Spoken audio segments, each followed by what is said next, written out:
لیکن ہمارے لب و لہجے سے طنز اور تش روئی چھلکتی ہے. تو دولت کے پیچھے لگ گیا ہے, تو بالکل جاہل ہے, تو بالکل تیرے خاندان میں سے بھی کوئی نہیں ادھر آتا. آپ طنز کر رہے ہیں, آپ دعوت دین نہیں دے رہے. دعوت دین تو گلدستے میں رکھ کے پیش کی جاتی ہے.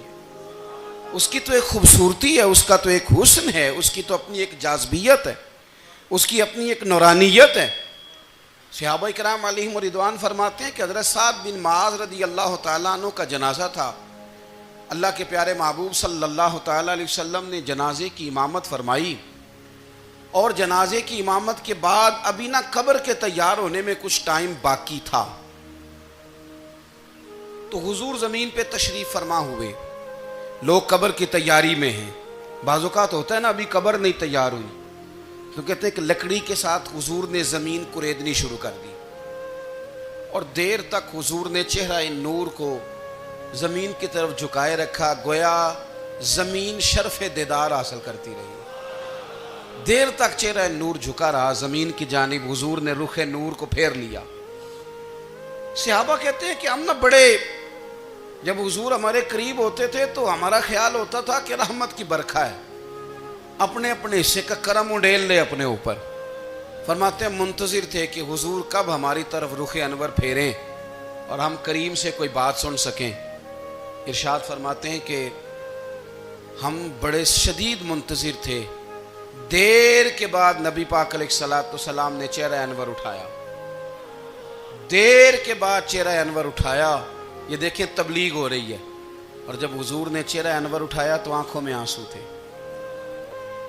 رو رہے تھے. اور 3 دفعہ حضور نے فرمایا, چونکہ قبر تیار ہو رہی تھی, 3 دفعہ نبی کریم نے فرمایا, لوگو قبر آخرت کی منزلوں میں سے پہلی منزل ہے, اس کی تیاری کر لو, اس کی تیاری کر لو, اس کی تیاری کر لو. 3 دفعہ حضور نے یہ جملے دہرائے. کیوں؟ ایک میں تبلیغ کرتا ہوں پر اس میں نہ درد ہے, نہ رونا ہے, نہ وہ لب و لہجہ ہے. ایک حضور دعوت دے رہے ہیں قبر کی تیاری کی, لیکن اس میں آنسو ہیں, اس میں خاص رغبت ہے غلاموں کے لیے. تو اپنی زندگی کے اندر جو ہمارا انداز تکلم ہے, ہمارا انداز گفتگو ہے, لیکن میرے عزیز ہر وقت ہی کچھ لوگ تلخ ہیں. انہیں کسی وقت بھی آپ ان سے ملاقات کر لیں وہ لوگ آپ کو پریشان ہی نظر آئیں گے.